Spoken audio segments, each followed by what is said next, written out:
Hello sa inyong lahat! Narito na naman si Mami Effie para mag-share na naman sa inyo ng isang masarap na merienda, ang suman kamoting kahoy sa latik. Pero bago tayo mag-umpisa, kung kayo ay nasa Facebook, don't forget to follow, like, and share. At kung nasa YouTube naman po, wag lang kalimutang mag-subscribe at pindutin ang bell button para lagi kayong updated sa ating mga bagong video. Ngayon, narito po ang ating mga kakailanganing sangkap. Narito po yung ating gagamiting kasaba, kamoting kahoy. Ito po ay 1 kilo at ginadgad ko lang po ito sa gadgaran ng cheese. Pakikita ko po sa inyo kung paano ito gadgarin. Gagamit po tayo ng 2 cups na sugar. Yun lang pong was sugar o segunda. Isang niyog, yun pong mura ang sasabihin nyo, yung pong batang niyog. At ito po yung latik. 5 cup po ito kasi mas masarap, maraming latik. Okay, umpisahan na po natin yung, siya nga po pala, itong dahon. Ito po ay hinati ko lang po ito ng ganitong kalalaki at idinarang ko po sa apoy para po maging mas matiba yung ating dahon. Ito naman po yung mga dahon din po ito para po ipantali natin sa ating suman. Ngayon ipakikita ko po sa inyo kung paano yung paggadgad ng ating.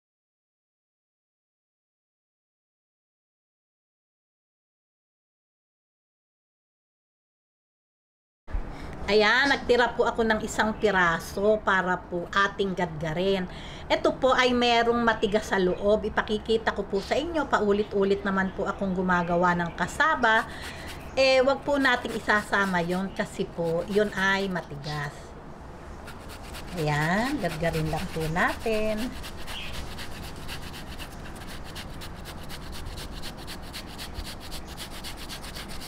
Ayan, ganyan. Ayan, ganyan lang po, gadgarin po natin. Makikita ko po malapit na po tayong dumating doon sa gitna. Yun po yung ating hindi isasama. Kasi po matigas yun. Ayan, ito po oh. Ito oh. Kita nyo, ayan. Huwag po nating isasama yon, okay? Ngayon po, umpisahan na po natin yung pagtitimpla. Siya nga po pala, mas maganda po pala, nakalimutan ko. Unahin po muna natin yung paglalatik para po dire-diretso na po yung ating pagbabalot. Okay, maglatik muna po tayo. Ayan. Ngayon po, umpisahan na po natin yung paglalatik. Yun pong ibang viewers ko, minsan po nagtatanong kung paano ko daw po ginawa. Heto po, pakikita ko po, kung minsan po kasi hindi ko nababasa agad yung mga comment. Heto po yung ating paglalatik. Ayan, pakikita ko po sa inyo. Ito po ay pakukuluin po muna natin. Pag kumukulo na, babalik po ako para kung naglalangis-langis na po, atin na po siyang hahaluin. Okay. Yung atin pong apoy ay nasa high heat. Mamaya po, pag medyo siya nagba-brown na po ng bahagya o nagla-light brown na, ilalagay na po natin sa medium heat yung ating apoy. Okay.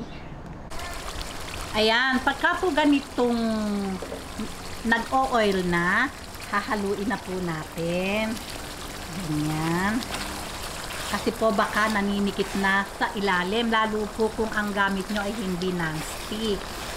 Ayan, hahaluin po natin.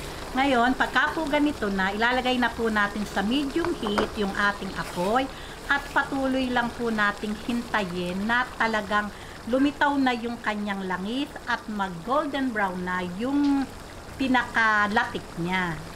Ayan, pakikita ko po sa inyo sa pagbabalik ko kung naglalatik na po. Ayan, pagka po ganito, na oil na talaga at nakita nyo po, nag-golden brown na, hahalu-haluin na po natin yan. Hanggang sa mag-golden brown sila lahat o light brown. Ayan, halo-halo lang po. Ayan, pagka po ganito na, wag na po natin titigilan ng halo. Ayan. Ito po siguro 1 to 2 minutes. Okay na po ito. Hahanguin na po natin. Ayan. Okay? Pinatay ko na po ang apoy at okay na po ito. Ayan. Matatanggal na po yung kanyang bula at atin na pong isasalin para po tumulo yung oil kasi po wag po nating pababayaan sa oil kasi ay masusunog kasi po mainit yung ano eh.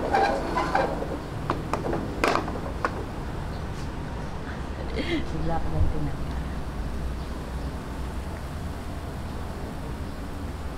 Ngayon, timplahin na po natin tong ating gagawing suman. Lagay po natin tong ating niyog. Mura lang po yung ating bibilin. Ayan, isang niyog po ito. Atin lang pong haluin para po mamix.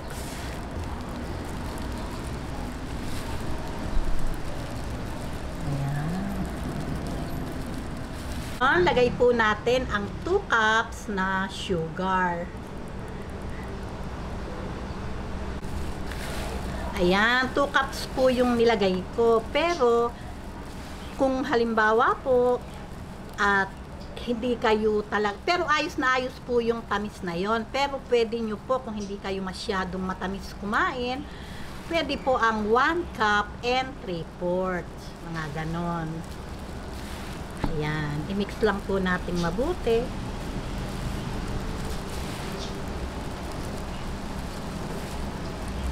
Ayan, okay na po ito. Mix na po ito talaga. Okay, umpisahan na po natin yung pagbabalot. Okay, ngayon umpisahan na po natin yung pagbabalot. Sa pagbabalot po, hindi na po ako mag-gloves kasi nahirapan ako. Malinis naman po yung aking kamay. Ayan.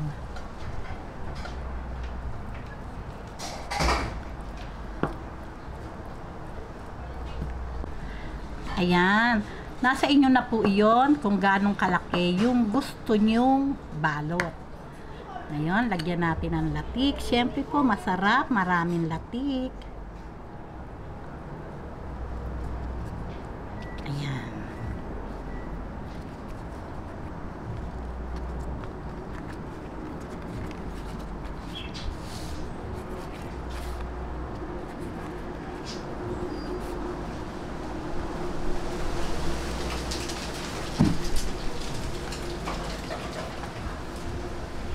Ayan. Ang ginawa ko naman po medyo malapad. Ganyan lang po. Lagay po natin dyan. Ayan. Nasa inyo naman po iyon kung ano yung style na gusto nyo ng pagbabalot. Ako po ang style ko para naman siyang style suman sa lihiya. Ayan. So, maraming latik. Ayan. Balutin lang natin. Ayan.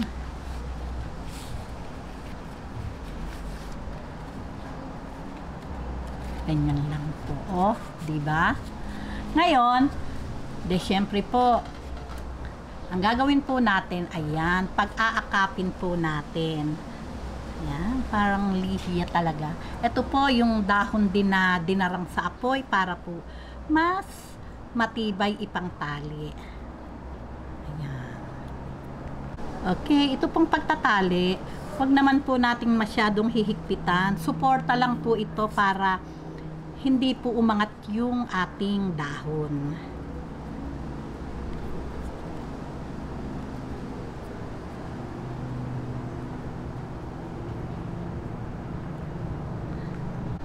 Ayan, o di po ba? Maganda. Kanya-kanyang style po ng pagbabalot. Pwede po yung pahaba. Nasa inyo po iyon. Ako po ganitong style yung ginawa ko. O paano? Tuloy-tuloy lang po yung pagbabalot natin hanggang sa matapos.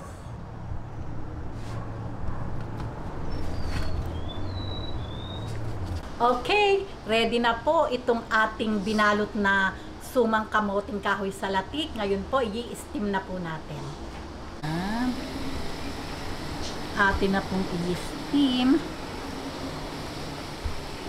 Ayan, ito po ay i-steam natin ng 30 minutes. Okay na po yan kasi hindi naman po kalakihan itong ating suman.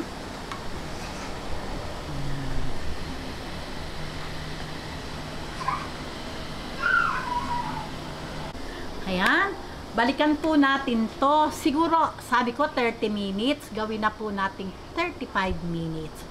Okay, takipan ko po at magbabalik ako after 35 minutes. Ayan, after 35 minutes, heto na po siya. At after 35 minutes po, pinahinga ko pa po siya ng 5 minutes dito sa ating steamer para po dagdag in din po iyon. Ayan, hanguin na po natin.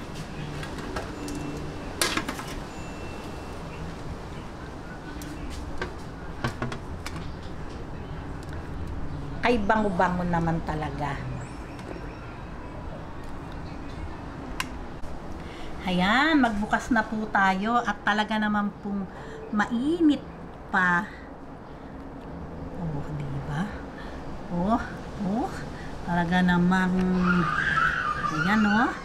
Talaga namang katakam-takam itong ating suman. Ang bango-bango pa po. Ayan, tingnan nyo naman po, talaga naman pong katakam-takam ang ating suman kamoting kahoy sa latik. O di po ba, ngayon po, tikman na po natin.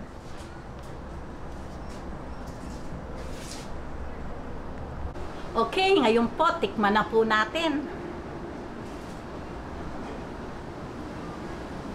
Naku na talaga.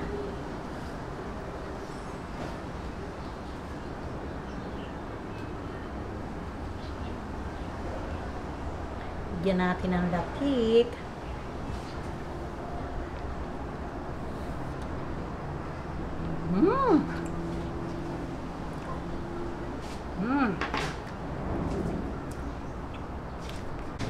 Talaga pong masarap.